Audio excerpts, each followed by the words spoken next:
To escape the gravitational pull of the earth is one thing. But my God, to escape the limitations of consciousness and the nervous system is quite something else. When Parsons and Hubbard went into the desert to create the Moonchild, they created the Moonchild. The lost of the demons defeated. The lost of the demons defeated. Pan. I am a man. Do as thou wilt as a great God can. Jack Parsons wasn't merely a rocket scientist who dabbled in the occult. Rather, Parsons was an occultist who dabbled in rocket science.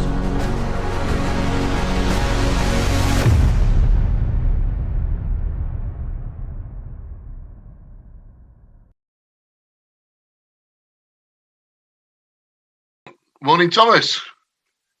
Good morning on this chilly but dry February, Neil. It is, yeah. I've moved a little bit closer to the window to try and sort the light out, so you can see my lovely olive tree who's still got its leaves on after a really, really -7 a couple of nights ago. But yeah, how are you doing? Good, an olive tree in Lancashire, huh? That'd be a good title for a book. It would be, wouldn't it? Yeah. It's my little bit of med in the north. As it might be the only med I get to see again this year, the way things are going. Yeah. Well, speaking of which, last week we had a lot of positive indicators and things, and now the control freaks are coming out with kind of mixed messages. Yeah. On one hand, they're saying, like, here, there's a €3,000 fine now for leaving the country unnecessary. And there's there's basically detention centers, hotels, and at the same time too, they're talking about a conservative opening up. So it's like now we're at the kind of good cop, bad cop stage. They're saying they're at their most totalitarian with fines and lockdowns and things like that, but they're also talking about reopening again and how it will be done. So I don't know how to say. I believe over there they're talking about 10-year prison sentences in the UK. Yeah, if you put the wrong thing on the forum about where you've travelled to, like if you've been to Portugal, strangely enough, 10-year prison fine and £10,000 fine. I know all tens. It's absolutely crazy. Yet at the same time, we're saying, I was seeing it's cognitive dissonance again, and they've done this right from the beginning, haven't they?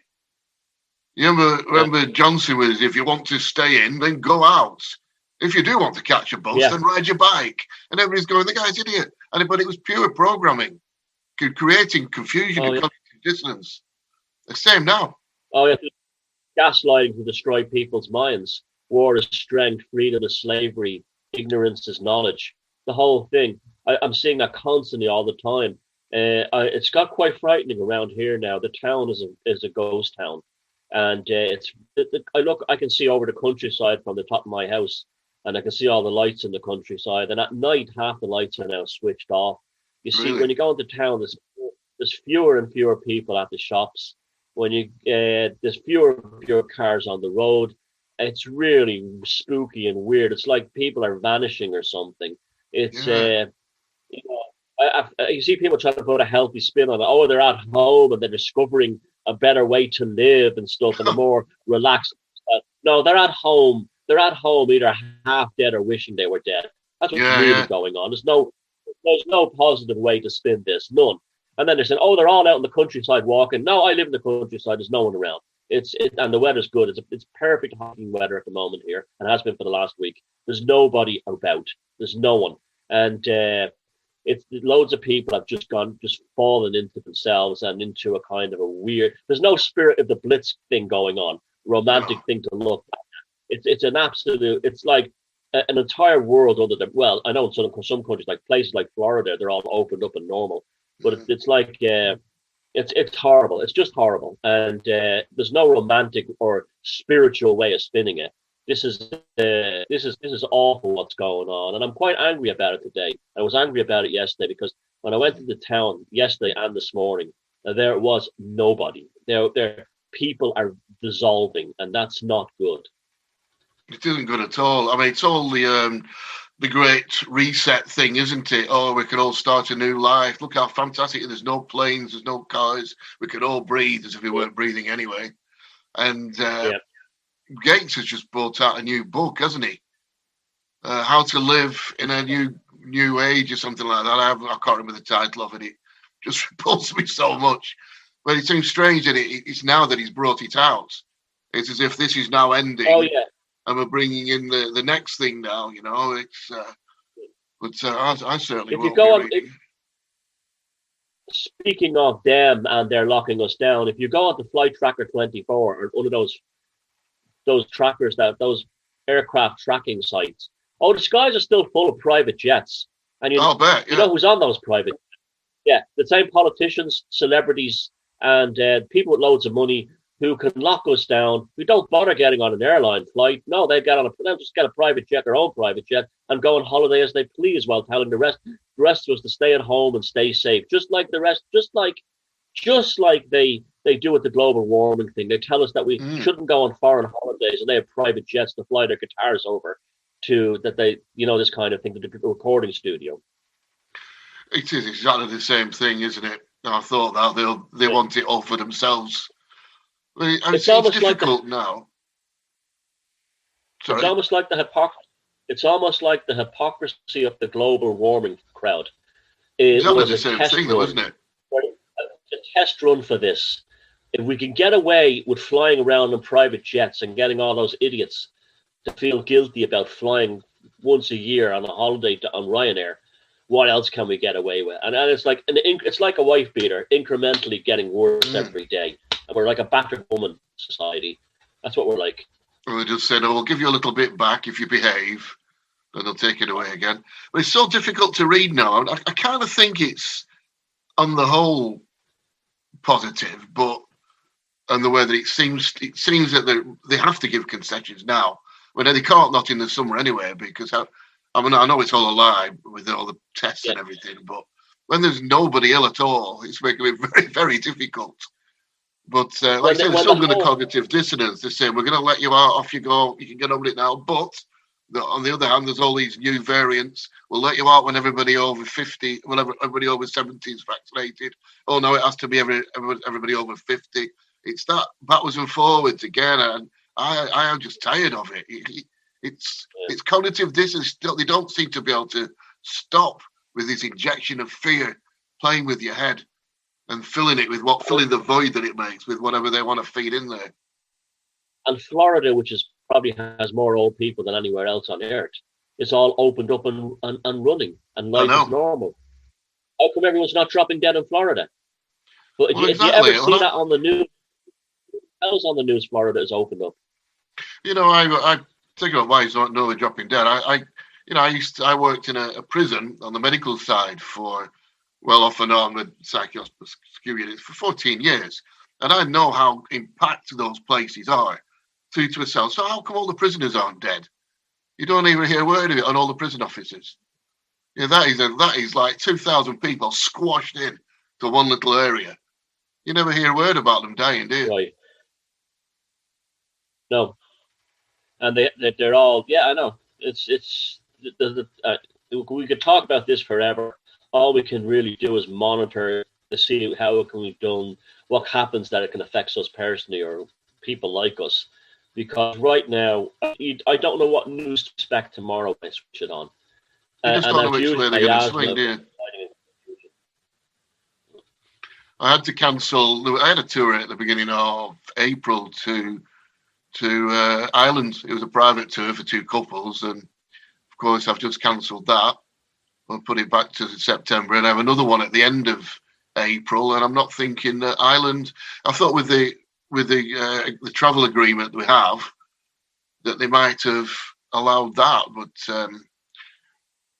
got told by. Well, they've even thrown that out the window. Because I now have to pay customs on anything I import from the UK, which I never had before. Oh, well. Because you just don't know what's going to happen. And I don't pay customs on mainland. However, I don't pay customs on things I get from mainland China. How about that? Well, that makes sense, doesn't it? Yeah, I can understand that. Yeah, But then you've got just spitefulness. So at the bottom of the line, we still don't really know. We're in limbo land again, aren't we? Really? Yeah, limbo land, purgatory would be a better word for it. It would be, wouldn't it? Yeah, it just goes on and on. But it does seem that they're under so much pressure now here, anyway, to open things up. I'm not sure they'll get away with it, but people don't seem to mind, do they? They've got everything covered. No, as long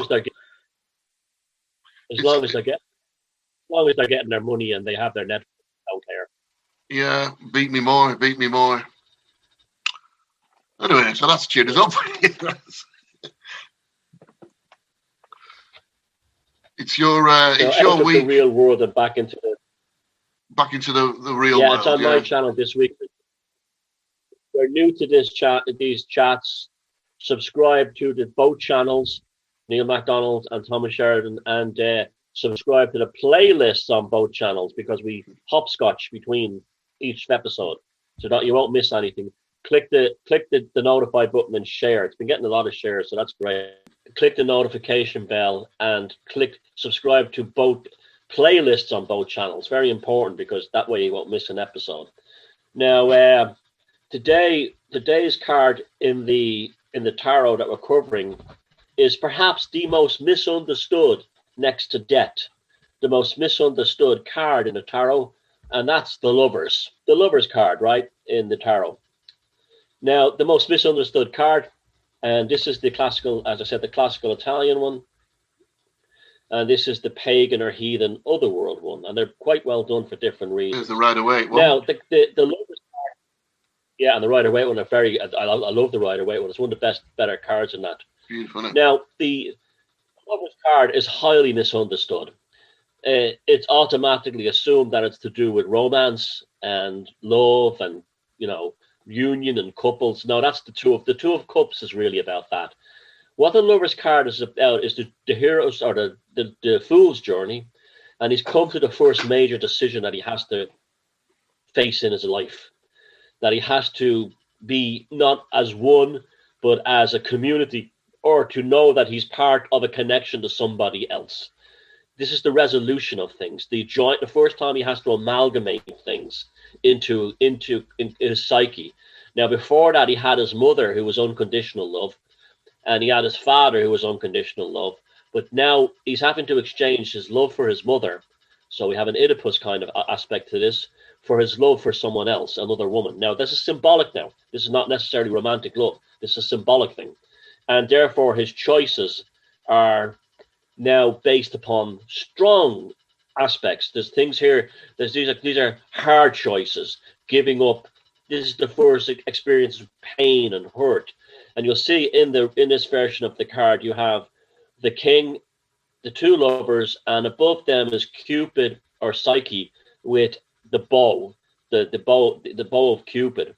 Now, the bow of Cupid represents the fatalistic aspects of this, that this is foisted upon you. And it's also, because of the string on the bow, it's a moment of tension before the decisions are made. This is, do you make this decision and apply it to this person or this situation, or do you stay with your mother and on the path of yourself, the eternal mother inside?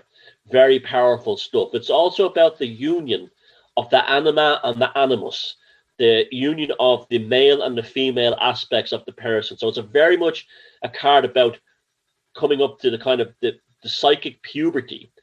The authority figure is usually a woman in most decks, and this one it's a man. And this represents your duty in life, officialdom, your path as the fool, rather than you're becoming a union or part of something else. In the heathen otherworld, it's expressed almost like a pagan Adam and Eve. At the bottom here, you can see the serpent in the garden where my finger is. And the serpent represents the consequences of giving up on your path in order to become involved in a relationship. So, for instance, now it is about relationships on some level, but not exclusively. Adam and Eve, when you think about it, was the ultimate dysfunctional relationship, that they were cast out of paradise, in order to taste the fruit of knowledge. And that's a very powerful allegory for the creation of consciousness and stuff like that. But and the difference between the interior mind and the kind of overmind. And the serpent represents that choice and the profundity of that choice. In many ways, the serpent could be seen as the tension in the string of Cupid's bow as well. Now, in terms of romance, people see this, oh, I'm going to fall in love, oh, and all this kind of stuff. Oh, it's a symbol from the gods that we're to get, this is, these kind of things. No, not necessarily, because remember, Adam and Eve's love affair came with terrible consequences. On an allegorical sense, they were cast out of paradise, and in order for this union to remain, they destroyed their lives. So basically, it's like this. It's like the Ace of Swords is a lot like that as well. When people think it's the sword of charge forward, but it's really the sword of Damocles in many ways if you're not careful. And the same with this. The Lover's card is the most misunderstood card. It's not about romance and love per se. It's about unions, choices, a division in the road, the dangers of consequences of making the wrong choice or rushing into things hastily, and sacrificing your dharma, your path in life, for something as superficial and fleeting as a love affair, which could end anyway and cost you everything. So that's how I see the Lover's card. Wow, that's amazing. Over to you. Yeah, thanks. I mean, that's quite incredible. In fact, I didn't realise, but what you said actually fits in as an extra to what I've got from the Western Mysteries side of it as well. So I hopefully remember that at the end, and I can add it on. So for mine, okay, I'll send you a copy. I'll send you one of these, and you can put it up if you like. Yeah. But what it means from the Western Mysteries point of view is the unity of the one. When we started off at the Fool and we said that everything in the universe is one thing, and that is like the Hermetic sort of vision of everything we see, the whole universe is all of one substance, only one thing, as above is as is, which is so below, and all that.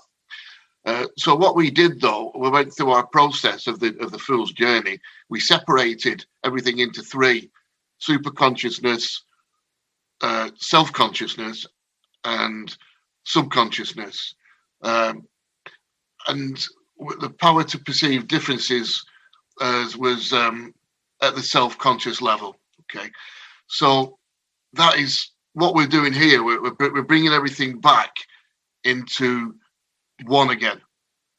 They got one. The man is obviously self-consciousness. The woman is subconsciousness, and the angel is superconsciousness. So what we're doing now is saying that to love is to bring everything back into the one thing again at the end of the journey. And I think what you said, Thomas, about what did you say? It's a unity thing. No! You said that at the end of the journey. Tell us again. Remind what you said about. On your journey, on the Fool's journey, it's the first thing that I have to do to actually. That's about them. It's now discovering I'm now part of a community. Just like you said, the one. Yeah. So what I'm saying is that I'm thinking that is another thing you can add on to what I'm about to say, because we're just at the end of the journey now, and so we're making decisions about how we're going to proceed. So I agree with that's really good what you said there. So just a little bit of the symbolism, and then I'll tie it up. Again, I'll only do a bit of the symbolism because to go on and on about it seems a bit not very good on these chats. So the rest, I've got a tarot series on my channel, so you can have a look at that. So the zodiac associated is obviously Gemini, and that is division and discrimination, and the Hebrew letter is Zain, which is sword, as you said, sword. Again, that is division and discrimination. Have you noticed that now to discriminate has become an evil word, hasn't it? Yeah, really, it's so important that you do discriminate between things. And that's so that's tied into this card as well. The sun above is the same as on the Fool. but it's always like we're always getting all our energy and being lit by the super consciousness above. The angel is Michael. He represents air and sword again, and super consciousness, because he's in the middle. And again, we've got the duality thing going on. The two pillars of the Solomon's Temple and the pillar of equilibrium, which Michael is on. We've got man is Adam. We said he's self-consciousness, and he's got a tree of life next to him. Now, on that tree of life, there are 12 flames, and that's the 12 flames of the zodiac. There's also triple flames on it. Now, that in the zodiac, in the world of the zodiac, they say there's three different types of personality for every zodiac sign. So basically that represents the 36 types of personality on the planet of everybody. So that is every part of humanity. The woman is subconsciousness, and her tree is the tree of good and evil. It's got 5 fruits for the 5 senses, plus the extra sense, which is Shin, we said before, which is spirit. The serpent, we have our serpent again, like you had in climbing up the tree, and he represents so that kundalini, the vibrational aspect. The kundalini is Nashtak, the Christos in the different traditions. The wings are red. Michael's wings are red. So then again, you've got the Mars action. The robe is violet, which is a blend of.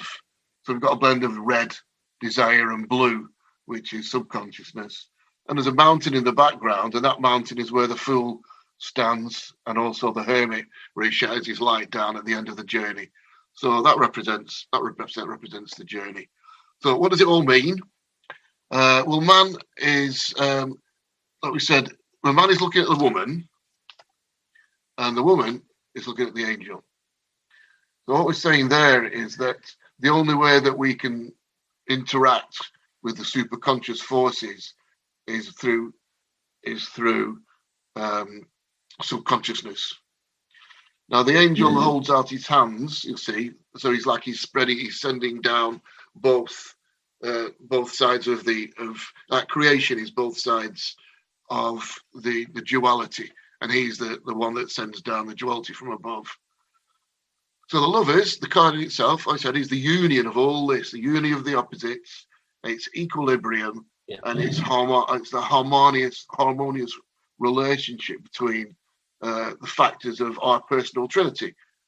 So that's the trinity, and we are now in the card of the lovers. We're bringing it all into one aspect after the journey of the fool. It's also. Did you notice? Sorry? Did you notice that neither one of us spoke in terms of the card as about romance? It's not about misunderstanding. It's a totally different thing. Person, yeah, the Two of Cups is about romance. Every person I know that has entered into a relationship based on getting this card in the reading or seeing that was a symbol of go ahead with the relationship was always a catastrophic disaster every single time, because they were doing the opposite of what this card says. Opposite of what this card says. Relationships. What this card has really said: balance the wholeness of the one inside yourself. Consider all options. Consider all options. Don't rush into it. Don't fly into it. And anyone I ever knew who went in, this is about love and romance, without exceptions, it was a catastrophe, an absolute catastrophe. They lost way more than they gained. And that's because they didn't obey the real message here, and that is the totality of the self. Absolutely, yeah, which is what it's all about. They didn't feed it through the Empress of Reason, the Emperor of Reason. Yeah, it is about. Yeah, it's about. I mean, to me, on that one, it's like it's about putting everything together into one unity and asking that simple question: how can I serve? What is my will? Like Crowley said, "Do what thou wilt." And he's got absolutely hung over the coals for saying that. But what he was saying is, know what your reason is on this planet to what you're here for, Exactly. how you can serve, and to make sure that central pillar right at the top is your will, and make sure you stay on your will. So it's nothing to do with being selfish. It's to do with serving the universe. Do what thou wilt is the whole of the law. And then it's followed by love is the law, love under will. Yeah. What the hell? How could anyone find the problem with that? That's just about. Yeah, I know. But they do, don't they? And what does he say? Love is under will. So that's what it's saying. Get it all into one and follow your will. Yeah, I mean, that's why the likes of Crowley and Parsons and the rest, not Parsons, Parsons and the rest put such a high place on the tarot. And that was one of the things. The lover's card is so powerful about that. I know that's because they don't understand. They never listen. I mean, we do a whole show on Crowley. They would never, people just don't. They hear the word and they don't understand him at all. Yeah, they flip out, don't they? Yeah, I know. Yeah. But I think really that's really it for me. I think for my interpretation of the lovers, because that's really what it's all about. It's bringing everything into that one thing. It's back into that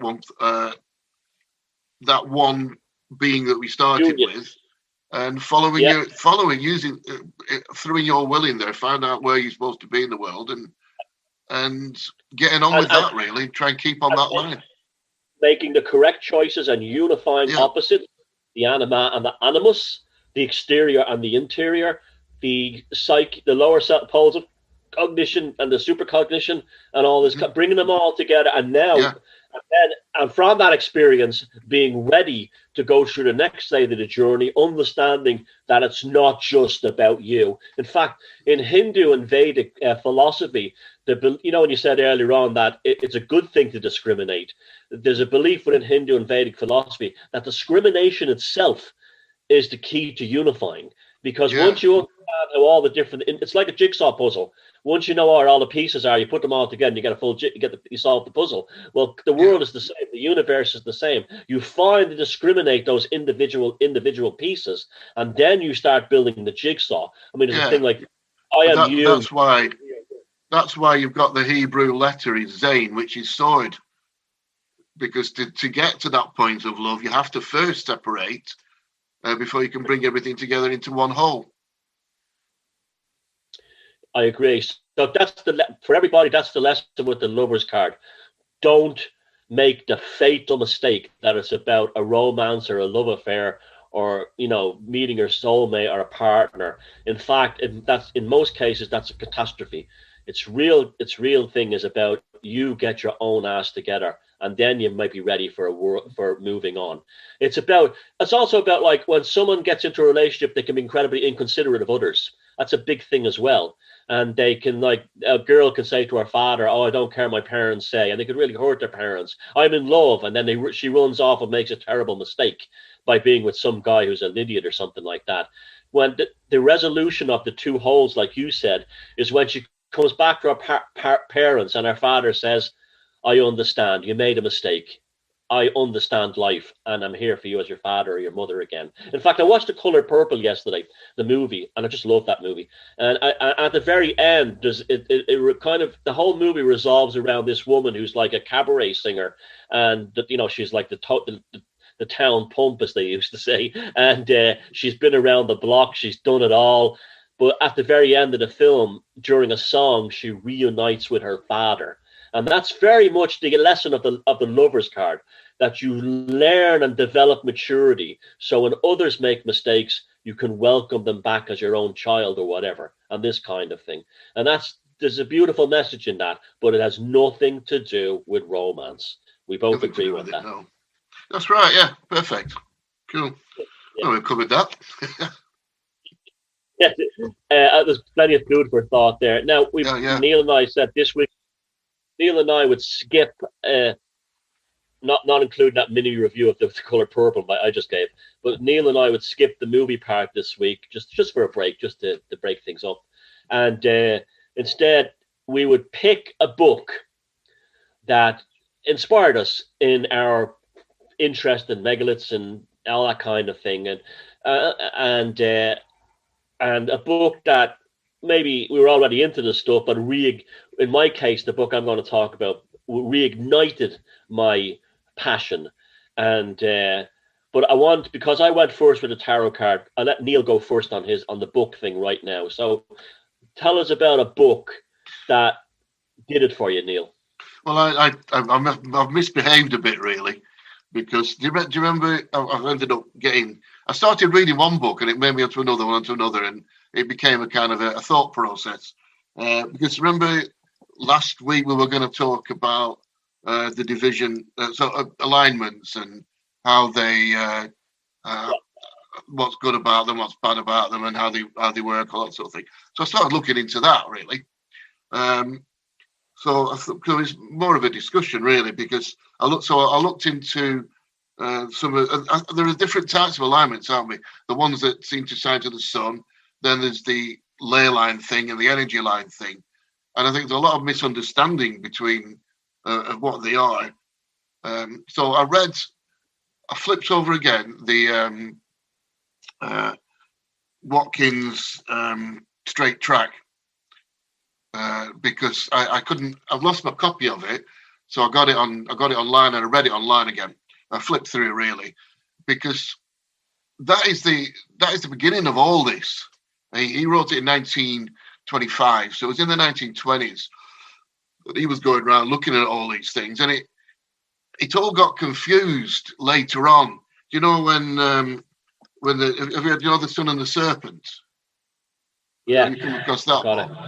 Yeah, well, so that is so you started off with the idea of the one straight track, and that was what it was, a straight track, and the idea is that lines across the landscape were how people travelled, and to me that's obviously true, because I've done I did lots of orienteering and map reading when I was younger and that sort of thing.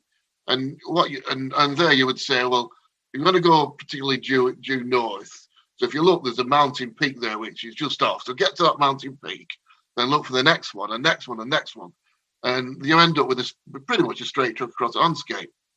So I think that's all that Watkins was really saying. And then he said that after that, they would put standing stones in place to mark particular places. They would dig. When you were on top of a hill, they would dig ponds so you could see a pond in the distance, and you would head down to it. And then so you have wells and all these different, and then tracks, and then people would build camps, which were basically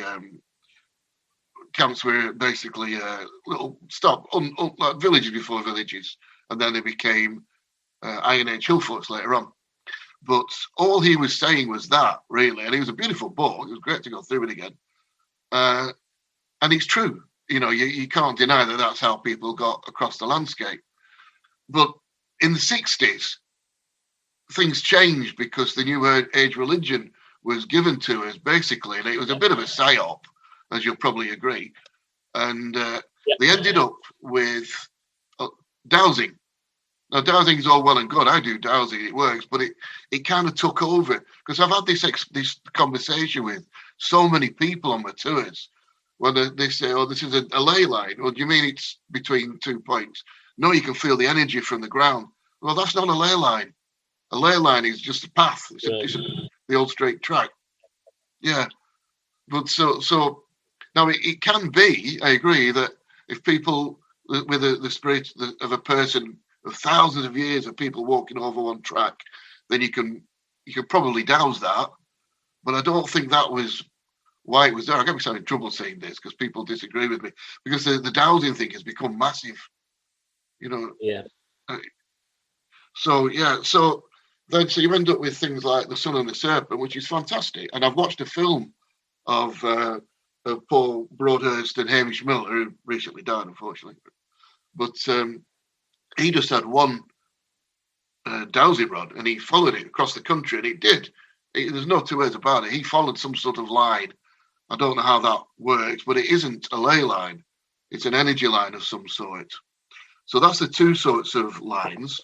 And then you come on, and then I read also Paul Devereux's what's it called? Lines on the Landscape. Paul wrote, when did he write this? I think it was in the 70s or 80s. But Paul's a good bloke. I was at a conference with him for 2 weeks once, and we travelled every day. We spent a long time together. He's a really good guy. And what he tried to do, he tried to bring it back to the original ley lines. So this is another fantastic book. And it goes through pretty much the whole subject. But then you end up with Alexander Tom. Now this is where things changed, because he was after the war as an engineer, wasn't he? He decided that all the sites had alignments. So this is a new thing again. It's an extra thing, and it's all the alignments of the sun and the moon, and it just. I mean, I've got a really old book of his, Megalithic lunar observatories, and the stuff in here. I mean, it's so complicated that it's all this stuff. Yeah, I know. It blows your brain, and I can't really get to understand it, and I just think he goes too far into it. Robin Heath has covered it again. That's about Alexandra Tom. And Robin's actually at our conference in October, hopefully. But it's definitely booked to come, so hopefully we can run it. And then again, you look through it. If you're going to a particular site, it's interesting because you can dig in there and you can find bits of alignments and all that sort of thing. But to me, I think it's a bit over the top. One more thing, because then I'll. Oh, it's totally over the top. This is Castle Rig. We went up to Castle Rig, didn't we, at one point? And now this is a bit screwed up. But look at those 3 alignments there at Castle Rig. Now it's just crazy, isn't it? Because you're having it's all right. There's one straight through, maybe it lined up but here you've got the summer the summer solstice, winter sunrise and sunset, the winter solstice sunrise and sunset, the equinox sunrise sunset, the Imbolc and Samhain sunrise, the most southerly moon rising and setting, the most northerly moon rising and setting, the Beltane and Luanza, can't pronounce it, sunrise and sunsetting. But in order to do it, you're having to go through an arc like that. But if you've got so many stones, you could make it point at anything, couldn't you? Exactly. Yeah. So I'm just thinking that it's just a little bit too much. What do you think about that? Oh, I completely agree with all that, and I'll tell you why. First of all, line of sight and the whole concept of energy lines are 2 different things. And in the 1960s, they got kind of mixed up together.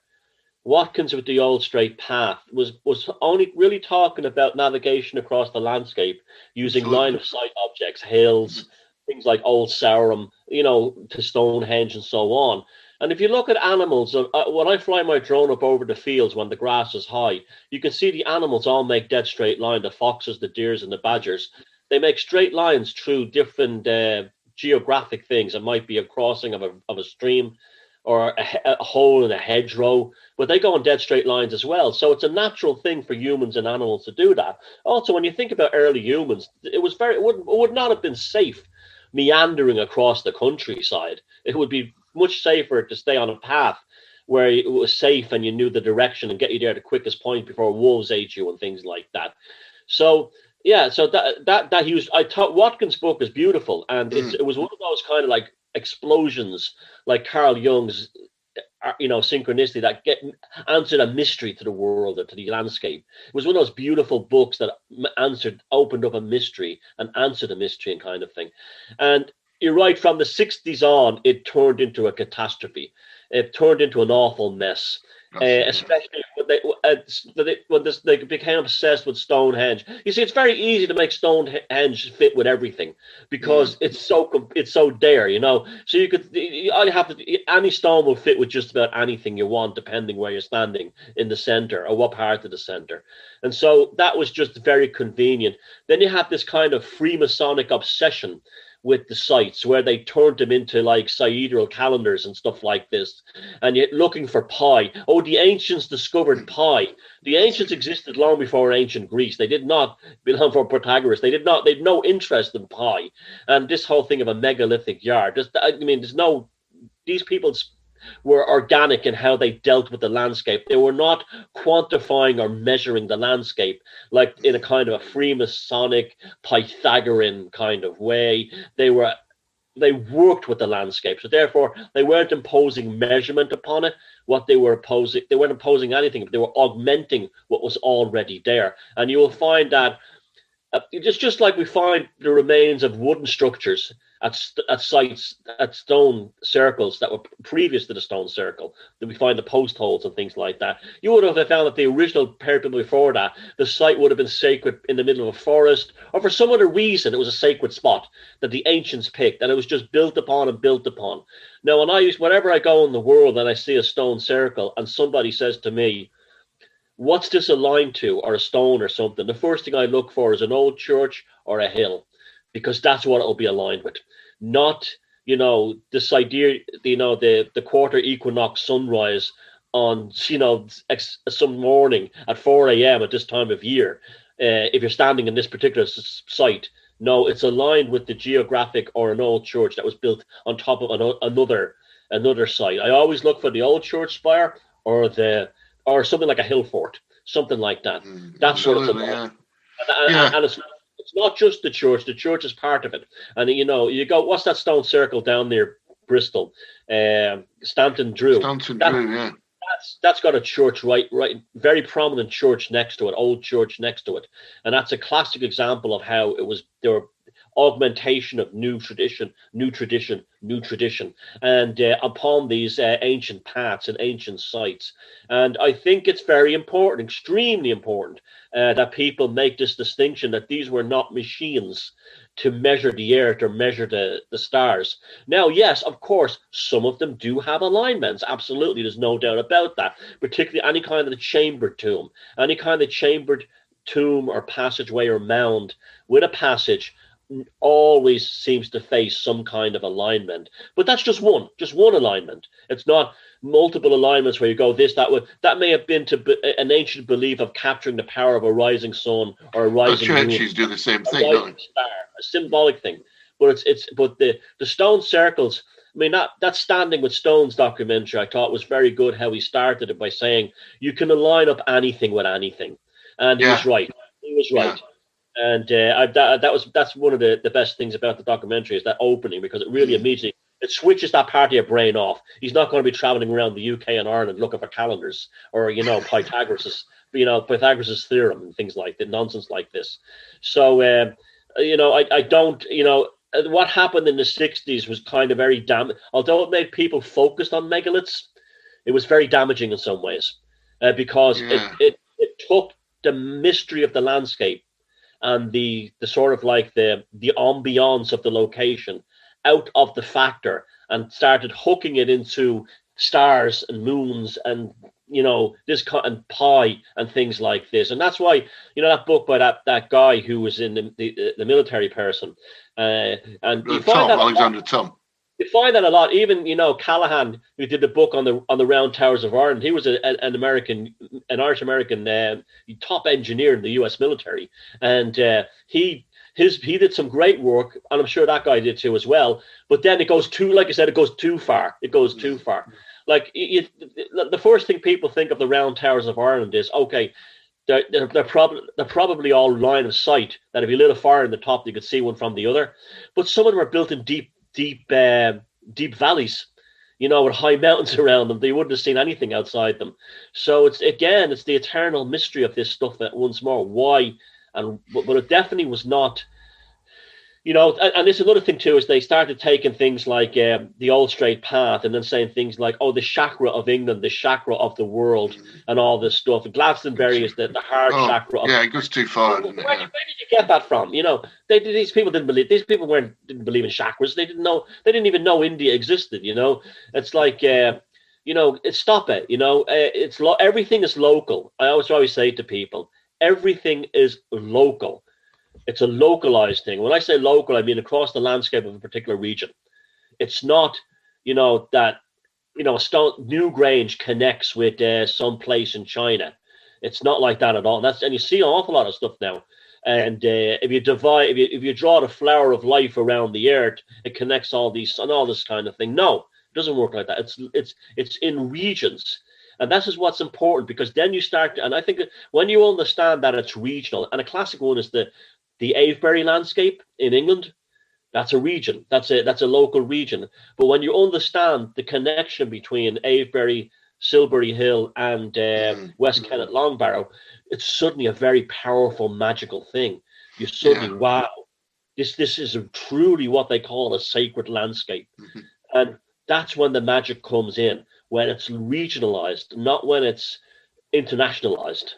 Yeah, we were talking, were we, about the processional ways, and they're all they are their own little units in their own way. I mean, people get obsessed with measuring things and taking that measurement and creating and giving it a purpose. It's a bit like saying, I've just got myself a new car. Oh, what is it? It was 6 foot long and it's 8 foot wide. It's 3 foot deep. It's got 15 wires and the seats are quite comfy. What does it do? Well, I just told you it's 6 foot long, and it's, well, no, what's it for? It's like, just because you can measure something doesn't mean that's what it is. They do that about Karnak as well over in Brittany. Everything's measured to every little degree, and it's okay, right? So you can measure it, but what's it for?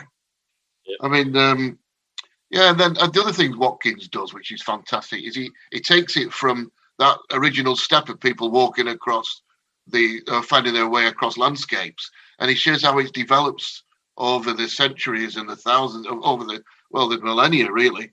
And our churches, Christian churches, were built on ancient sites, and those ancient sites were early meeting places.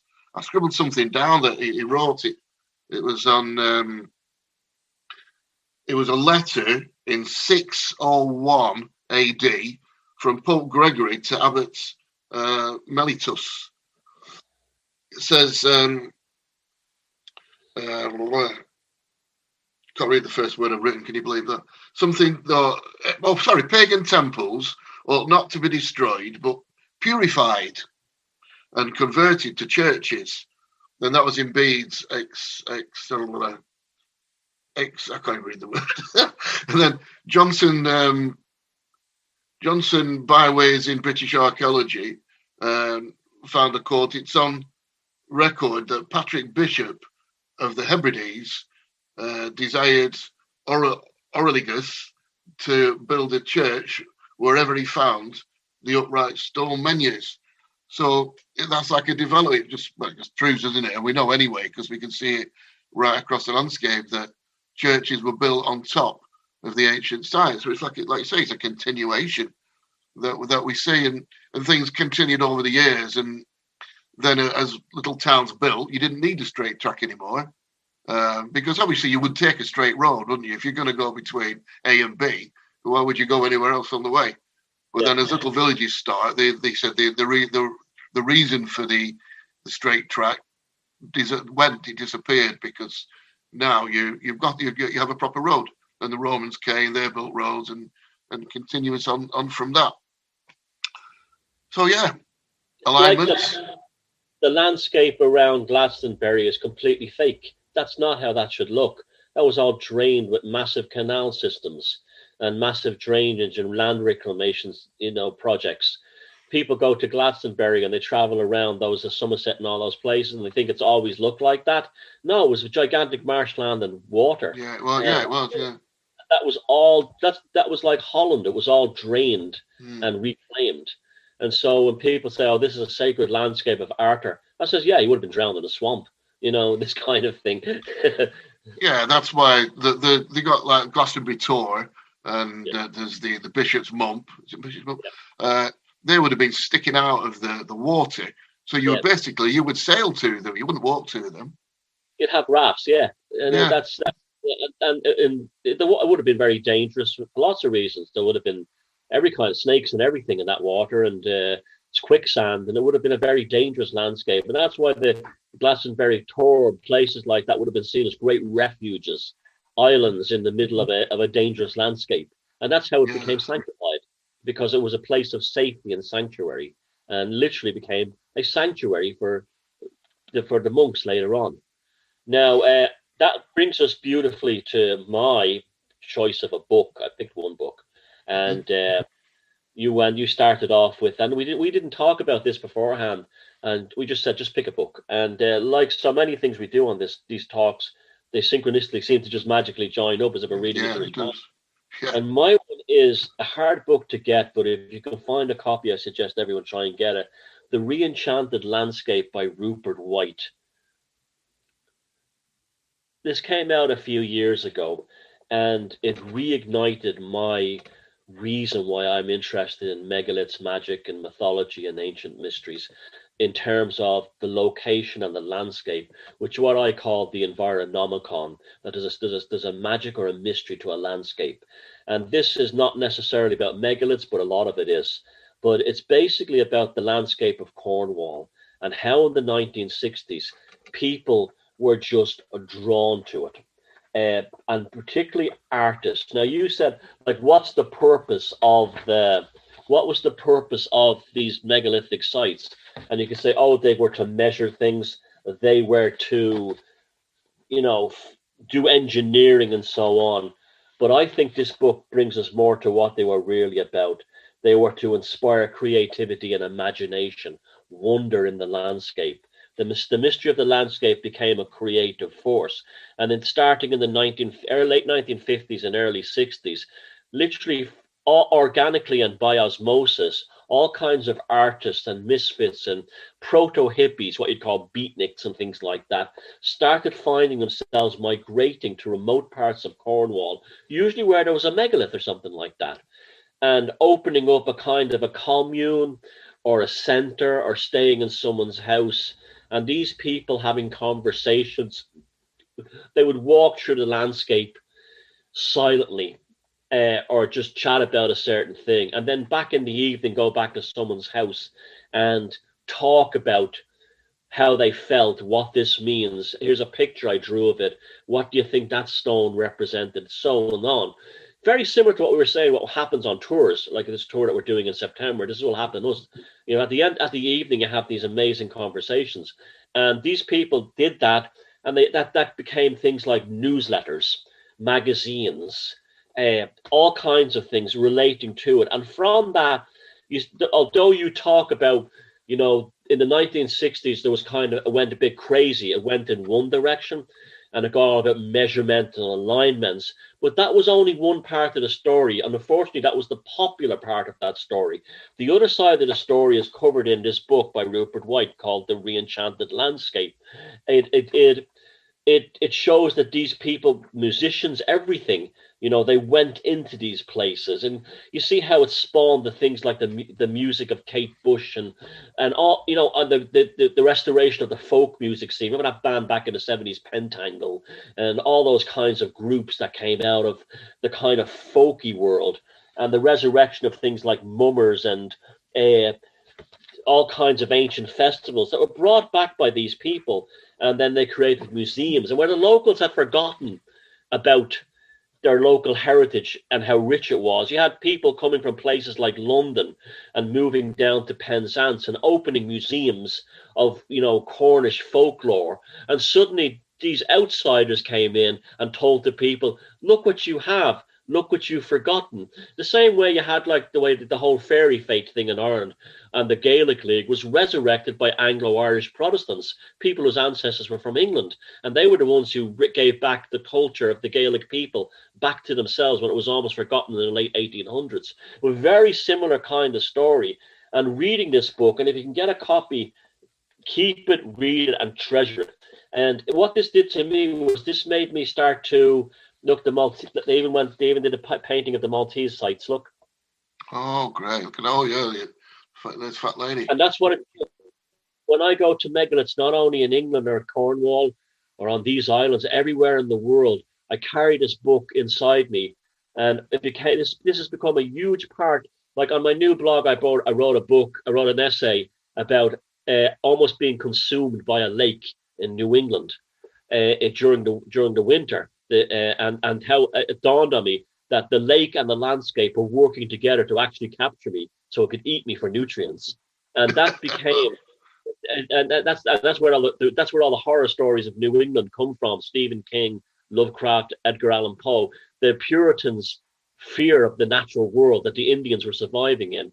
Now, books like this were the same kind of thing, except that they recaptured the sacredness of a human's and a person's connection to the landscape. That it wasn't a frightening thing. That it had an animus. It was like it was an animism there. That it had that the landscape was there to help us grow in our consciousness and our thoughts. And that's what like fellas like you and I are about. I mean, we're not from these kind of backgrounds. We both grew up in inner city urban areas, and we're both obsessed with these sites. We're just like the people who went down to Cornwall in the 50s and 60s and ignited things there. We're drawn to these things.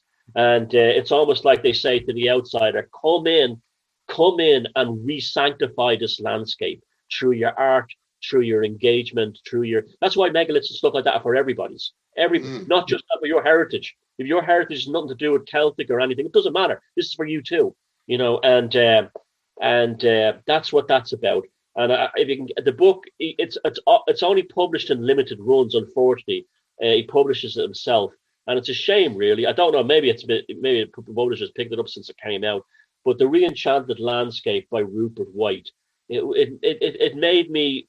It became almost like a catechism in that it made me realize that I wasn't alone in being drawn to these sites, and I certainly wasn't alone. Like I carry sketchbooks with me when I go out on my own. And I've drawn loads of paintings and sketches of megalithic sites, and they're emotional. They're almost like emotional software of a sense of what the places feels like me. And he talks about all Colin Wilson's and all this stuff. And there's photographs of the newsletters and fanzines they created and stuff like that. And it really shows you that this is what it's all about. And then of course they met. The locals, when they started to do rituals, some of them were involved in witchcraft and trying to bring back druidry. The locals, Christians, gave them a hard time, said they were witches and stuff like that. And that's also part of the experience. That's part of the experience. But funny enough, there's a kind of like a topographical drawing of like hillscapes of what they meant and stuff like that. But there we go, the Re-enchanted Landscape by Rupert White. You can get it, you'll love it. And the book is even as much is in the style of a fanzine almost by itself. That's why I love it. It's one of those books you can pick up, pull out a page and just read that page and then put it away. It's got that vibe about it. But yeah, that to me is like, that was the book that said to me, yes, this is why you love doing what you do. Yeah, well, that's fantastic. I like the idea of the sites being for everybody and been able to be drawn in by them. Because when I first went to the ancient sites, I had no idea they existed, and I just there's a local group that we just did talks, and I just somebody mentioned it, so I went to find them, and I just fell in love with them. I had no idea that these things existed at all, but they became immediately part of my life, and I didn't realize there was a megalithic scene. There was a megalithomania thing going on. I didn't know this existed.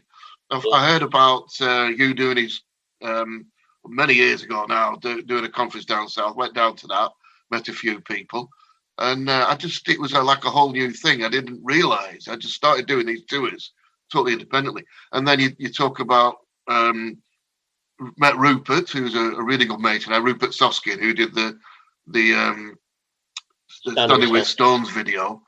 And we become really close friends. And then there's that, his dad is Henry Lincoln, who wrote Holy Blood, Holy Grail. And so Rupert was a little bit kind of as an ad reaction to that, because Henry talks about these massive, long, planet-wide alignments. And I don't think Henry believes that himself, to be honest. But I think Rupert, I hope he doesn't mind saying so, but I think he did it as a reaction against that, because Rupert's very straight down the track, but he likes to look at things from a totally different point of view. You say everybody says that, but I'm not going to take that. I'm going to look at it myself, and I know he's doing something now about the old what they call, I can't remember the name of them, but the original straight lines that were dug in the ground that led to henges, He's trying to think Yeah. of try and look at the thing right from the beginning. Yeah, curses as they call Curses, them. that's the thing. Yeah, the curses. There's quite a few in Ireland. Many are curved for Mm. no reason. Yeah. So he's trying to go back to take Yeah. take religion out of everything. Yeah. Because you'll say, "Oh, what this is ancient bit of stone? Oh, that must have been an altar." Well, no, not necessarily. They didn't just. They were spiritual people, but they weren't just spiritual people. Yeah. You know what I mean? So it's like, yeah. Well, what you were saying there about him sort of rebelling from his dad, it's also a generation thing. His dad would have grown up in a world where religious sort of processions would have been central to that way of thinking about sites, that kind of a thing, where, his life, Rupert, was like in a different world. But like when he did that standing with stones thing, I love the way he, even the way he understood Sligo was Sligo. He got the map out on the and he says, look, these 6,000 sites in Sligo are for Sligo. Yeah, I know. Those, and I mean, that's how I found them out as well. The Irish Ordnance Survey had a book of a series of maps called Discovery Maps, and they listed every single anything that was even close to a megalith, and they were a fantastic resource. And when I was watching them pulling the map out in the film on the car, I laughed because that was me, for like when I was a kid, picking out the map and finding the sites. Yeah, I think there's little maps, aren't there? There's hundreds of them, aren't they? You've got it if you want a particular area. You've got about 6 of them, and it's so detailed. Fantastic, yeah. Yeah, they're beautiful. The artwork is beautiful. They're beautifully done. They were originally painted with watercolors and inks, and the ones up until the computer age, and everything was perfect. There was like the Irish Ordnance Survey. Even today, their website is fantastic. Everything is on it. But the Discovery Series maps, they're very collectible now. People collect them because because of GPS and Google Earth. They're sort of they're not really, they're hard to get now. But they used to go into any Irish shop, and there was thousands of them. You could, even for just the local area, hundreds of them. We're very lucky, really, to have maps like we've got. I mean, the Ordnance Survey. I was going to show you this. I didn't do, but this is the Isle of Man. And I found a ley line right across. Can you see the yellow sign, the yellow highlighted? Yeah, the highlighter. Yeah, each one of those, it goes right up from the bottom of the island at a little Vol Bay, right up to St. Michael's at the top of the island, and right in a straight line. So that must have been, it must have been a landing bay. That was obviously an ancient little landing bay, which was saved because it had the mountains around it, so you could protect it. And there was right in a straight line all the way up to what became to St. Michael's, which was one of the most important abbeys or ecclesiastical centres. So it kind of proved it to me, because nobody else had ever spoken about that. The good thing about Ordnance Survey maps is you can actually follow every little detail, can't you? There's no way you can't find something, because there's a little bit of a tree, then there's something else, and the phone box turn right. It's everything is perfectly. We're very lucky to get that. I can't think of any other countries. I mean, France is near, but nowhere near as good as our maps. So I think we're very lucky to have these. Yeah. But yeah. Very, very, yeah. So, and that's another thing with the Isle of Man. Its orientation is very north-south because of the shape of the isle. But also culturally, the top part is Viking, the southern part is Celtic. And there's even different folklores. There's Nordic Celtic. They believe in like elves in the top and leprechauns in the bottom. It's really, fascinating how it's a small island has two different cultures divided north and south. Yeah, and the north bit has a really big flat plain as well. So it's the difference in whether the islands might have risen up a bit, because a huge flat plain to the north of the island, yet mountains down in the south. So it's mountain people are different than plain people, aren't they? I tend to think. Big time, yeah. Yeah. I live below the mountains here, and the mountainy men are they're very different people. Yeah. The altitude changes them or something. I don't know what it is. But So I think we must be up to an hour now, are we? Yeah, Just we're over an hour, yeah. Yeah, so that's I think we'll give it a wrap then. Mhm. And so thanks very much. That was great, Neil. I enjoyed that. I'm gonna go read Watkins' book, reread Watkins' book again. Oh, Now. it's a beautiful book. The way he wrote it, yeah, beautiful. And if you can find this, just grab it as soon as you see it. The Re-enchanted Landscape by Rupert White. And the next card is, what's the next card? Lovers. Number 7 is Chariot. Is it Chariot? Number Chariot, yeah, the Chariot. So hopefully that this kind of darkness at the moment that are imposing upon us will be gone by next week. Or oh God, let's just get rid of it. We've had enough of it now. And don't forget, what folks. Be interesting. Go on. The tour. We'll put tour in September. Hope by God, hopefully we'll be able to do a little tour in September to the Lake District in Yorkshire and North of England tour. I'll give you. You can stick a connection, a link to it down below, can't you? Where we will re-enchant the landscape, and I'll see you next time.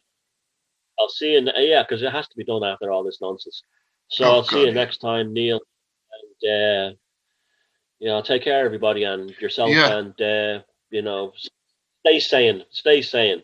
Stay sane, and we'll see you next week. Bye then.